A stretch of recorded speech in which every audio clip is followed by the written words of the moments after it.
Bismillahirrahmanirrahim. Assalamualaikum warahmatullahi wabarakatuh. Innal hamdalillah nahmaduhu wa nasta'inuhu wa nastaghfiruh. Wa na'udzu billahi min shururi anfusina wa min sayyiati a'malina. May yahdihillahu fala mudilla lahu wa may yudlil fala hadiya lahu. Asyhadu an la ilaha illallah wahdahu la syarika lahu. Wa asyhadu anna Muhammadan abduhu wa rasuluh sallallahu alaihi wa alihi washabihi wa man tabi'ahum bi ihsan ila yaumiddin, amma ba'd. Fa inna asdaqal hadithi kitabullah, khairal hadi hadi Muhammadin sallallahu alaihi wa alihi wasallam, wa syarrul umuri muhdatsatuha, fa inna kulla muhdatsatin bid'ah wa kulla bid'atin dhalalah wa kulla dhalalatin finnar. Masyaallah ikhwani wa akhwati fillah, jamaah salat maghrib yang dirahmati oleh Allah Subhanahu wa taala. Ya, tema kita pada malam hari ini kita akan terangkan dari prinsip kehidupan yang sangat pokok sekali dalam kehidupan, ya, seputar masalah sebab-sebab kebersihan hati. Ya, ini prinsip yang pertama, yang paling awal, yang hendaknya kita miliki. Ya. Dan para ulama dalam menjelaskan ilmu itu mereka selalu mendahulukan dari pembahasan seputar hati ini, seputar hati. Ya. Karena hati ini dari letak pandangan Allah Subhanahu wa taala kepada seorang hamba. Itu diterangkan dalam riwayat Imam Muslim dari Abu Hurairah radhiyallahu taala anhu, di mana kata Nabi sallallahu alaihi wasallam, "Innallaha la yanzuru ila suwarikum wala ila ajsamikum, walakin yanzuru ila qulubikum wa a'malikum." Kata Nabi, sesungguhnya Allah tidaklah melihat kepada bentuk-bentuk kalian, rupa-rupa kalian dan badan-badan kalian, ya, harta-harta kalian, tapi yang Allah lihat adalah apa? Hati kalian dan amalan-amalan kalian. Itu dari letak pandangan Allah Subhanahu wa taala pada seorang hamba. Nah, kemudian diterangkan dalam banyak ayat Al-Qur'anul Karim pembahasan seputar masalah ini, ya. Nabi itu di awal-awal kali menerima wahyu, setelah surah Al-Alaq 5 ayat turun, disusul dengan surah Al-Mudaththir. Surah Al-Mudaththir 5 ayat juga. Diterangkan di situ seputar masalah kebersihan hati ini juga. Nah, dikatakan dalam Al-Qur'an, "Ya ayyuhal mudaththir qum fa'andzir wa rabbaka fakabbir wa thiyabaka fatahhir war rujza fahjur." Wahai orang yang berselimut, itu Nabi, ya. Ya ayyuhal mudaththir qum fa'andzir, bangkitlah kamu, berikan peringatan. Wa rabbaka fakabbir, dan Rabbmu agungkanlah. Rabbmu agungkanlah. Wa thiyabaka fatahhir, dan pakaianmu sucikanlah. War rujza fahjur, dan berhala tinggalkanlah. Ya, patung-patung dan yang semisalnya. Ya, di sini ayat yang pokok di situ di lafaz wathiyabaka fatahhir, dan pakaianmu sucikanlah, bersihkan. Di sini kata kebanyakan ahli tafsir, diterangkan oleh Imam Ibnu Jarir At-Tabari dan selainnya, pakaian di sini adalah pakaian ma'nawi. Ya. Bukan pakaian his yang kita lihat, ya, dibersihkan pakai air gitu kan, enggak. Tapi dia pakaian ma'nawi. Ya, karena sebelumnya kan ayatnya dikatakan wa rabbaka fakabbir, dan Rabbmu agungkanlah, dibesarkan Allah. Dan setelahnya dikatakan tadi apa? War rujza fahjur, dan berhala, patung-patung tinggalkan. Ya, jadi dari sisi munasabah ayat, pakaian di situ kata kebanyakan ahli tafsir yaitu pakaian ma'nawi. Ya, itu hati, amalan kita itu dibersihkan. agar ilmu itu mudah masuk. Ya. Kadang mungkin banyak yang mengeluh ya. Kenapa ilmu susah masuk misalnya? Susah hafal Al-Qur'an, hadis. Itu karena apa? Hatinya yang mungkin masih ada kotorannya. Ya, masih ada yang perlu dibersihkan. Ya. Maka ini dari pembahasan yang kita akan bahas ya.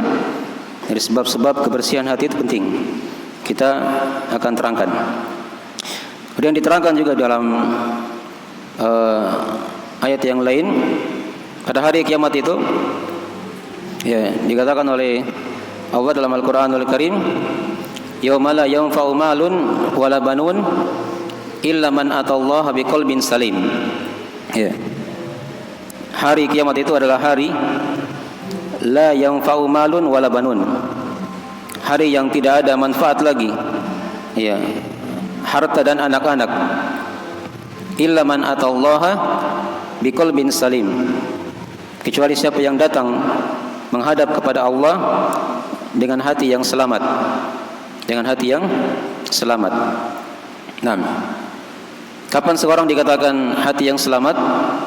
Itu kata para ulama dengan 5 perkara. Dia dikatakan hati yang selamat.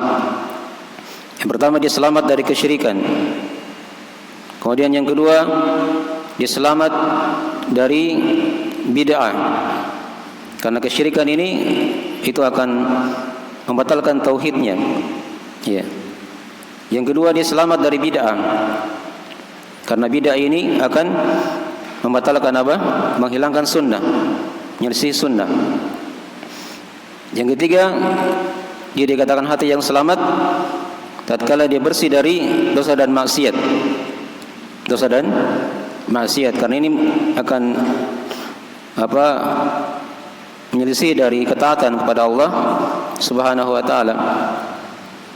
Kemudian yang keempat, dari ciri hati yang selamat tatkala dia bersih dari hawa nafsu. Bersih dari hawa nafsu. Ya. Ya, ini dari perkara-perkara ya yang diterangkan oleh para ulama dari sebab-sebab kebersihan hati. Hati yang selamat itu seperti itu. Ya. Nah, agar dia punya hati yang selamat, hendaknya dia jaga perkara tersebut. Ya. Kemudian juga diterangkan dalam ayat, dalam hadis yang lain, ya, dalam hadis riwayat Al-Bukhari Muslim dari An-Nu'man bin Bashir radhiyallahu taala anhu atau anhuma, di mana kata Nabi sallallahu alaihi wasallam, inna fil jasadi mudghah idza saluhat saluhal jasadu kullu wa idza fasadat jasadu kullu ala wahyal qalbu. Kata Nabi SAW, sungguh ketahuilah dalam jasad ini ada segumpal daging. Ya, kapan dia bagus, maka akan bagus jasad tersebut. Tapi kapan dia rusak, maka akan rusak dari badan tersebut. Ketahuilah, kata Nabi, segumpal daging itu adalah apa? Adalah hati. Adalah hati. Ya, kadang orang kita lihat ya, kadang dia berusaha untuk dia segarkan badannya, dia olahraga, keluar keringatnya. Tapi ketika hatinya berpenyakit, ya tetap dia sakit juga. Tetap apa? Dia sakit. Itu penyakit badan ya. Dan penyakit hati lebih berbahaya lagi. Lebih berbahaya. Akhir dari hal-hal yang dijaga ya, dalam pentingnya seorang dia menjaga dari kebersihan hatinya. Hati itu kata para ulama, dia bagaikan bejana. Ya, bagaikan apa? Bejana. Dan ilmu itu akan masuk ke hati. Kalau bejananya bagus, maka akan lahir di situ tempat penyimpanan air juga yang bagus. Ya, kalau bersih bejananya kan, mungkin kita di rumah punya apa? Punya panci atau periuk atau gumbang atau apa saja. Ya, dituangkan air bersih di situ. Kalau bersih tempat air itu, maka bersih juga apa?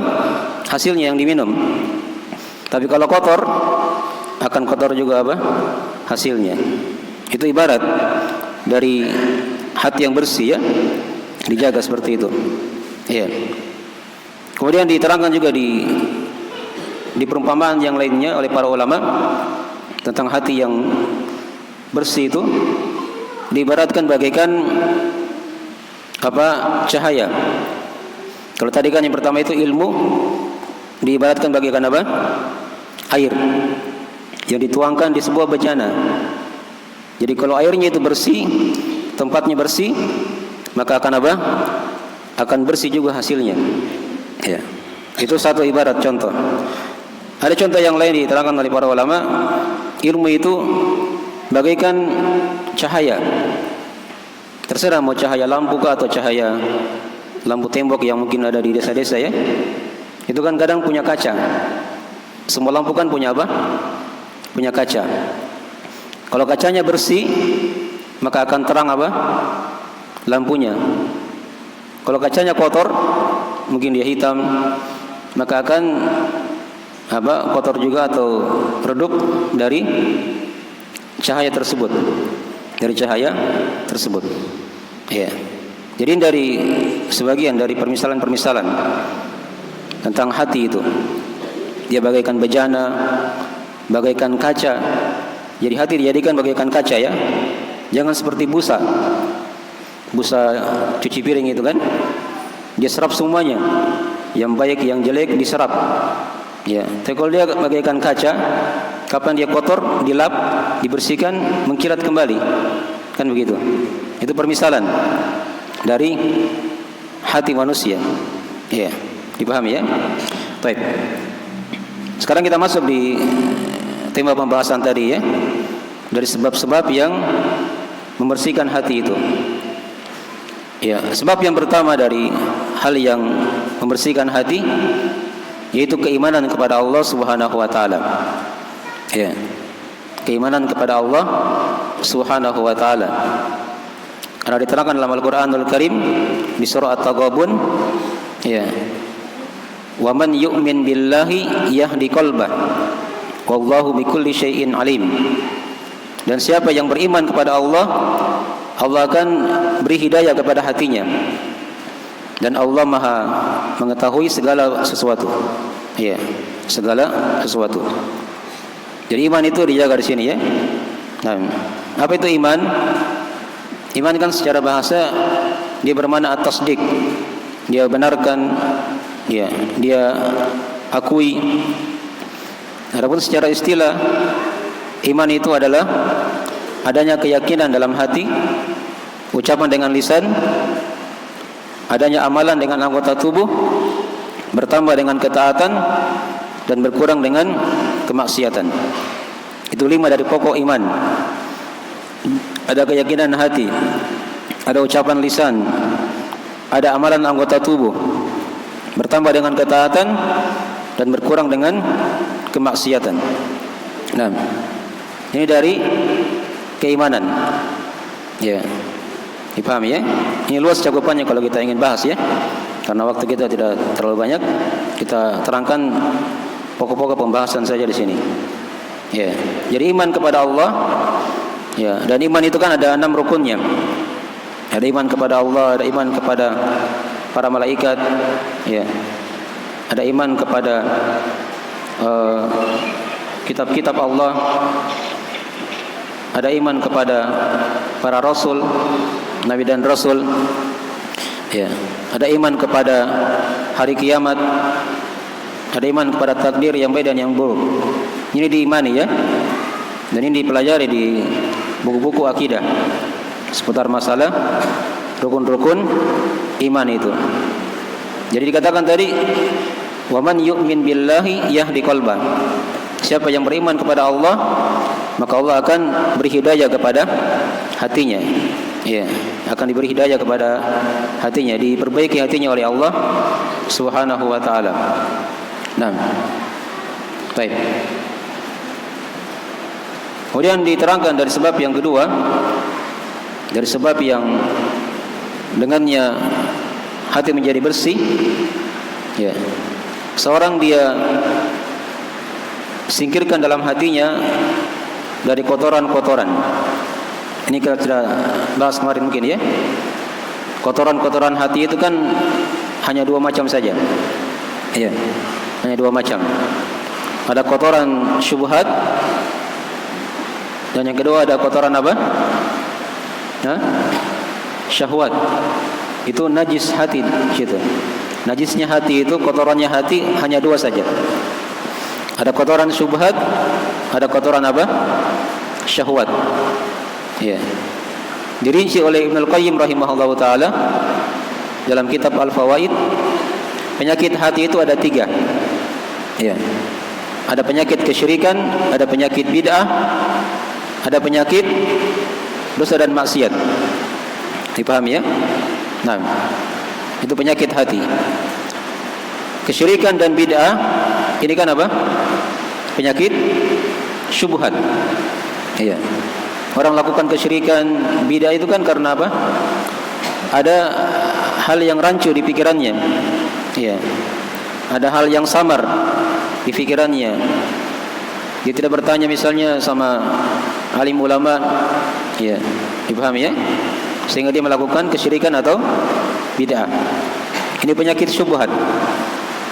Ada penyakit yang kedua yang dikatakan penyakit syahwat. Iya. Nah, penyakit syahwat ini ada dua macam. Syahwat itu ada dua macam ya. Ada syahwat yang dibolehkan, ada syahwat yang diharamkan. Apa itu syahwat yang dibolehkan? Ya, sekitar kita maklumi ya. Seorang dia makan, minum, dia menikah, itu kan syahwat. Dia dibolehkan sepanjang tidak berlebihan. Ya. Tapi ada syahwat yang diharamkan. Ketika dia turuti hawa nafsunya, melakukan hal-hal yang diharamkan oleh Allah Subhanahu wa taala. Itulah perputaran dosa dan maksiat. Ya. Jadi semua kejelekan di alam semesta ini itu kembalinya pada 3 ini saja. Kalau bukan syubhat, atau kalau bukan kesyirikan, bid'ah atau apa? Syahwat. Kalau bahasa lainnya, kalau bukan syubhat, yang kedua apa? Karena syahwat. Kan begitu. Ya, kesyirikan terjadi karena apa? Syubhat. Bid'ah terjadi karena apa? Syubhat. Orang mencuri, minum khamar, berzina, judi.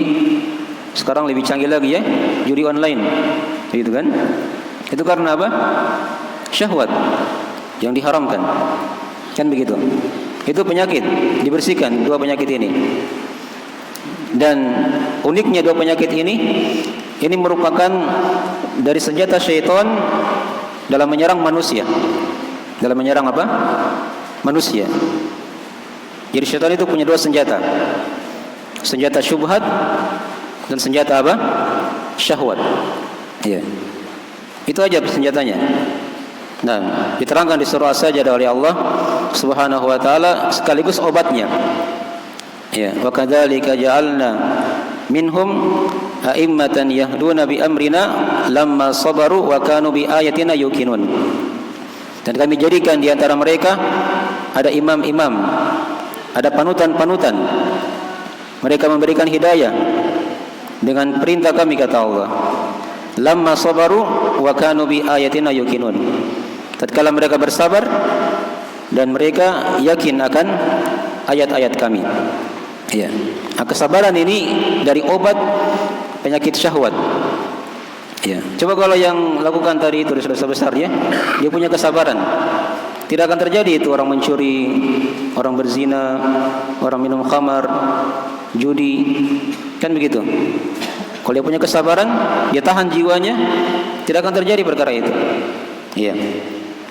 Kemudian obat yang kedua, mereka yakin akan ayat-ayat kami. Nah, ini keyakinan ini menghilangkan penyakit apa?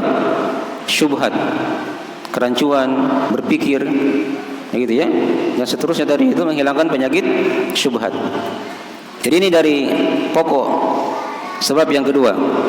Hati itu dibersihkan. Ya, dari penyakit syubhat dan juga penyakit apa? Syahwat. Ya.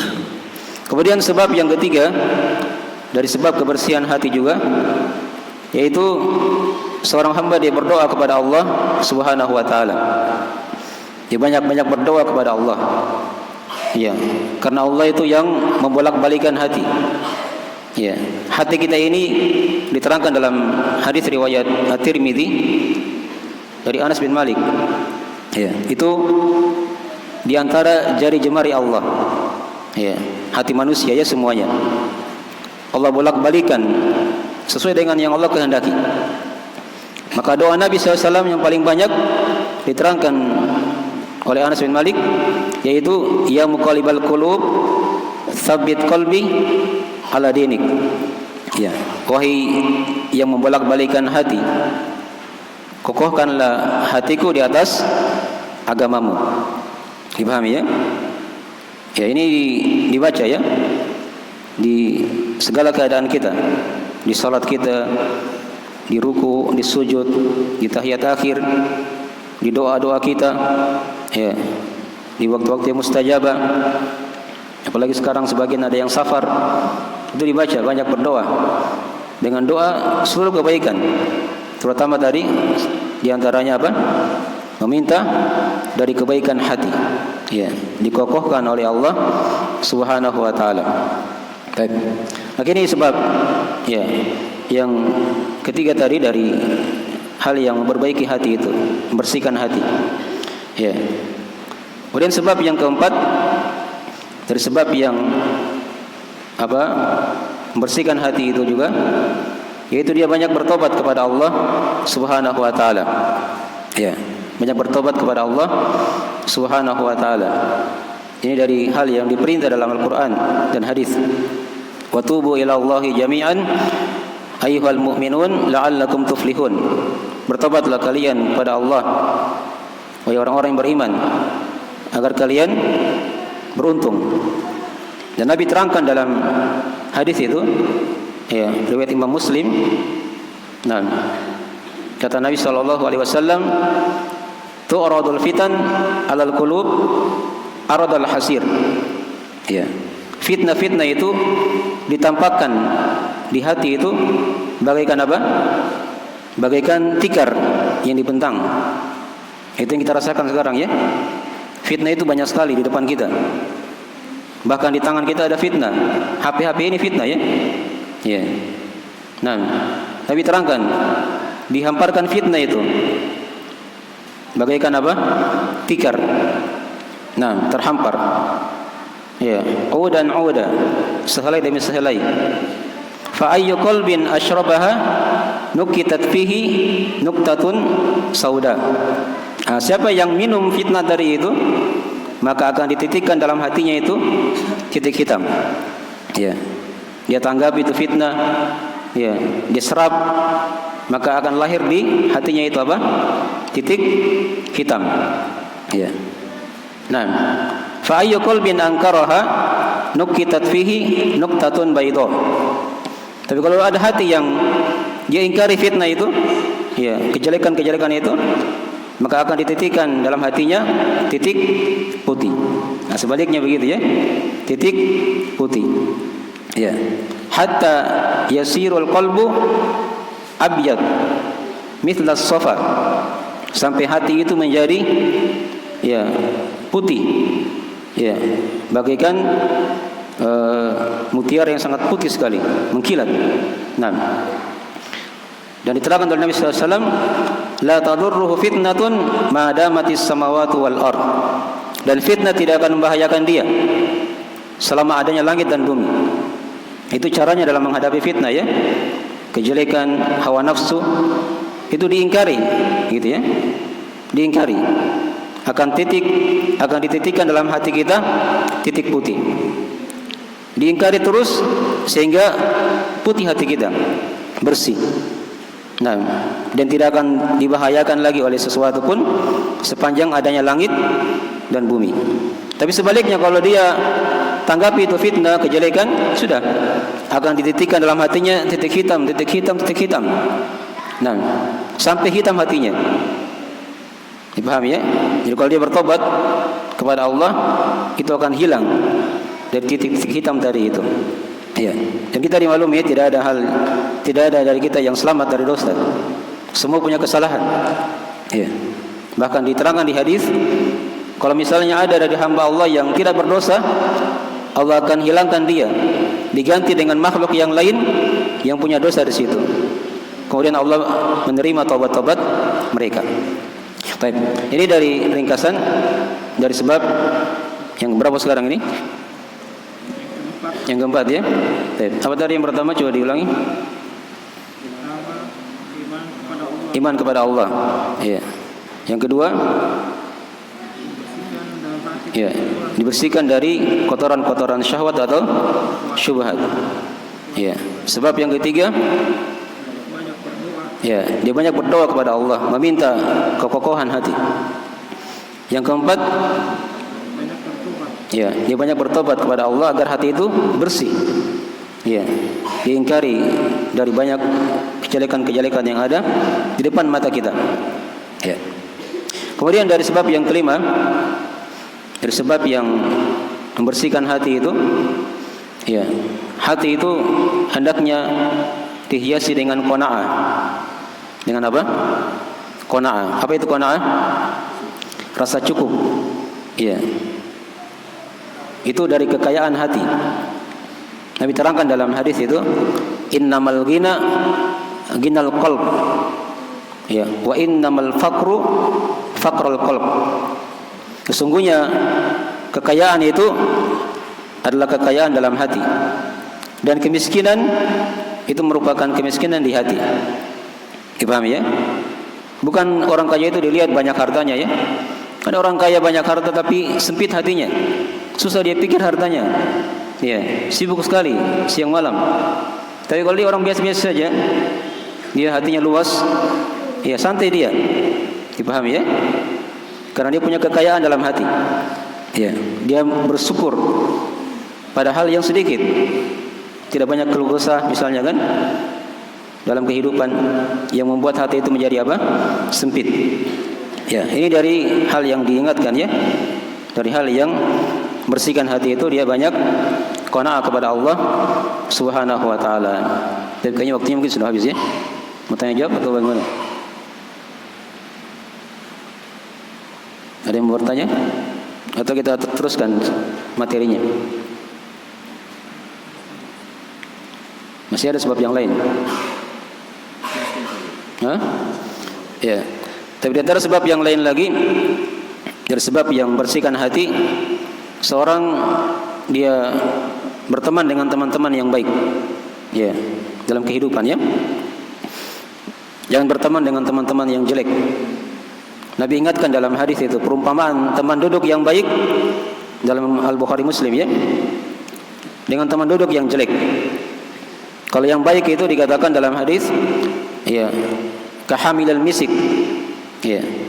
Seperti orang yang menjual minyak wangi. Coba lihat menjual minyak wangi ya. Kalau kita dekat-dekat sama dia, apa yang kita dapat? Nah, mungkin kita beli minyak wanginya, mungkin kita dikasih, kan begitu. Atau paling tidak kita dapati apa? Bau yang wangi di situ. Ya, walaupun kita tidak beli atau tidak dikasih. Ya. Tapi kalau teman duduk yang jelek, itu seperti peniup api, pembuat parang besi, pandai besi. Ya, kita dekat-dekat terbakar kita. Dipahami ya? Kalau tidak terbakar, minimal kita dapati hawa yang panas di sekitarnya. Itu peniup api, seperti itu ya. Nah, jadi berteman dengan teman-teman yang baik, yang mengingatkan akan negeri akhirat. Ya. Nah, dipahami ya dalam hal tersebut. Tapi selepas tadi ada tadi ayat saya baca ya tentang masalah hati yang selamat. Yauma la yanfa'u malun wala banun illa man atallaha biqalbin salim. Hati atau hari kiamat itu kata Allah ya adalah hari yang tidak ada manfaat harta dan anak-anak kecuali siapa yang datang menghadap Allah dengan hati yang selamat. Tadi saya terangkan baru 4 ya. Ada satu lagi saya lupa tadi. Karena tadi lewat apa tadi? Musik ya lewat sedikit. Jadi hilang satunya. Baik. Sekarang baru diingat. Ya. Jadi yang pertama tadi kan hati yang selamat, seorang tadi ya, ketika dia selamat dari kesyirikan. Ini kesyirikan kan menyelisih tauhid. Yang kedua dikatakan hati yang selamat, dia selamat dari bid'ah. Ya. Karena bid'ah ini menyelisih apa? Sunnah. Yang ketiga, hati yang selamat, ya, ketika dia selamat dari dosa dan maksiat yang menyelisih apa? Ketaatan kepada Allah.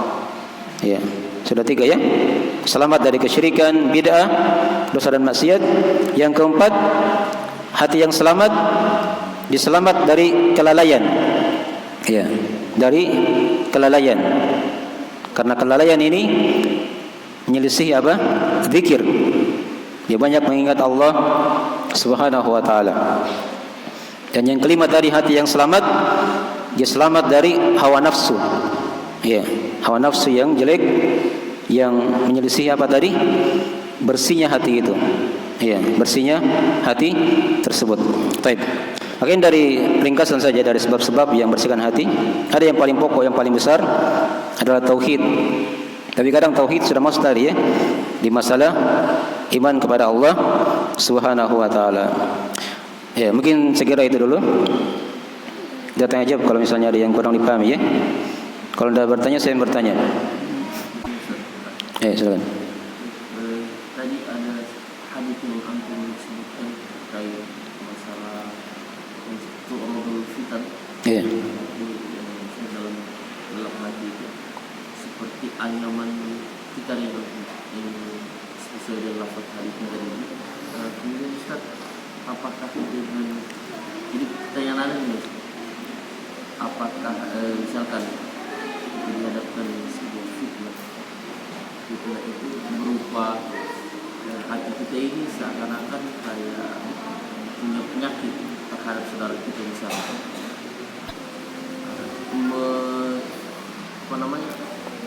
untuk menghilangkan perasaan itu bagaimana tips-tipsnya? Saya ingat lagi antum bertanya ini, saya ingat lagi tiga sebab yang lain lagi dari apa?